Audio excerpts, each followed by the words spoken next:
ती कुस्तीमध्ये राष्ट्रीय आणि आंतरराष्ट्रीय स्तरावरच्या स्पर्धा गाजून आली आहे।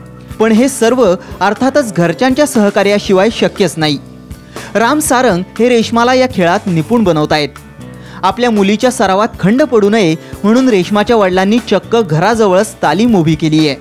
मुलगीसाठी मी फार प्रयत्न करत आहोत की ती ऑलिम्पिकपर्यंत जावावी।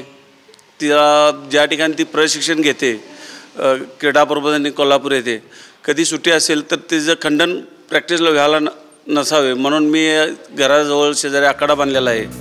आपल्या समाजात आपण कायम जनरेशन गॅप असं म्हणत असतो, पण रेश्माच्या बाबतीत मात्र या संकल्पनेला तडा गेलाय। कारण तिची आजी सुद्धा तिला या खेळात पुढे जाण्यासाठी बळ देत असते। आपली नात कुस्ती खेळते याचा अभिमान आजीच्या डोळ्यातून दिसतो। रेश्मा आमची खेळायला गेले आम्हाला तसं काय वाटलं नाही। मुलं माणसं म्हणतात मुलगीला कशी पैलवान केली, काहीतरी नवीनच हिनी केलं असं म्हणाली, पण आम्हाला काय त्याचं वाटलं नाही हो। मुलांच्या संग गेल्या आम्हाला त्याचा आनंद झाला आणि रेश्मानं बी चांगलं केलं। रेश्मा सध्या 10वीत आहे। कुस्तीच्या सरावासाठी गावातून ती कोल्हापुरात जाते। क्रीडा प्रबोधिनीमध्येही तिला कुस्तीचा सराव आपल्या भावंडांसोबतच करावा लागतो। रेश्मा कुस्तीचा सराव करत असताना तिला प्रतिस्पर्धी महिला देखील कुस्तीच्या सरावाला मिळत नाही, त्यामुळे ती पुरुषांशी किंवा तिच्या भावंडांशीच कुस्तीचा सराव करते आणि आपली जी काही जिद्द आहे ती जिद्द यातून दाखवून देते।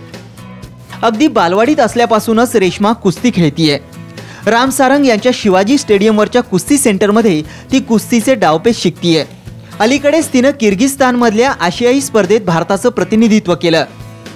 मी जिथे त्याचं प्रॅक्टिस घेत असताना मी जे तिच्याकडे लोड देतो तिच्यावर ते ती सहन करण्याची एक शारीरिक क्षमता तिची आहे आणि तिची इच्छाशक्ती इतकी जबरदस्त आहे की कधी तक्रार नाही आहे। काम करण्यामध्ये ती फार उत्साहानं करते। मग माहेरच्या कोचला देखील असं वाटतं की हिचं काम करून घेण्यामध्ये मलाही आनंद मिळतो। एक दिवसाआड 300 जोर, 200 सपाट्या किंवा 300 डिप्स मारणं, 2000 दोरीच्या उड्या, 10 वेळा रोप चढणं, आठवड्यातून एकदा 15 किलोमीटर धावणं असा तगडा सराव रेश्मा करते। मुलगी आहे मग एवढा सराव कसा करू अशी तक्रार रेश्मानं कधीच केली नाही।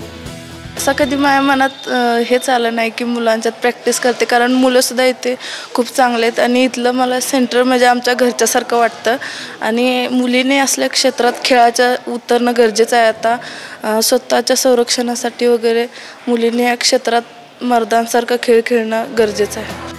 राज्यस्तरीय कुस्ती स्पर्धेत प्रायव्हेट हायस्कूलमधून सहभागी झालेल्या रेश्मानं 12 सुवर्ण पदकं कमावली आहेत। जोडीला 8 राष्ट्रीय कुस्ती स्पर्धेत 2 सुवर्ण पदकांसह 6 पदकांची कमाई तिनं केली आहे।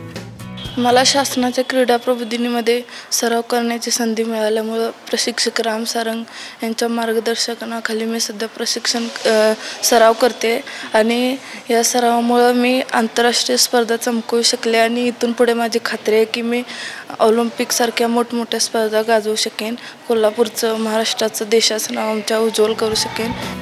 महिला कुस्तीत रेश्मा नावाच्या वादळानं देशपातळीवर आणि आंतरराष्ट्रीय पातळीवर आपलं स्थान सिद्ध केलंय।